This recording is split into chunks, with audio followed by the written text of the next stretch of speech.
Hello বন্ধুরা, আজকে একটি মাটির ছোট্ট করে ঘর বানাবো। তার জন্য 4টি দেওয়াল তুলে নিলাম, দরজা জানালাগুলো ভালো করে বানিয়ে নেব। ধানের গোলা ঘরের পাশে বসিয়ে দেব। এবার তুলসী মঞ্চটা বসিয়ে দেব। মাটির ঘরের দেয়ালে আলপনা দিয়ে দিলাম। আর যদি এই ভিডিওটা ভালো লেগে থাকে অবশ্যই লাইক, কমেন্ট, শেয়ার, সাবস্ক্রাইব করে দিও। আচ্ছা বন্ধুরা, তোমরা বলো তো এই ঘরটি দেখে কার কার ছোটবেলার কথা মনে পড়ছে? আমার তো মনে পড়ছে।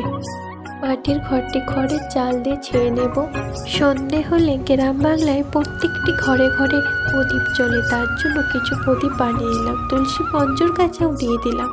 এবার বলো তো বন্ধুরা, গ্রাম বাংলার ছোট্ট কুঁড়ে ঘর মনে হচ্ছে? আচ্ছা বন্ধুরা, তোমরাই বলো তো মাটির কুঁড়ে ঘরটি কেমন হয়েছে, কমেন্টে অবশ্যই বলো।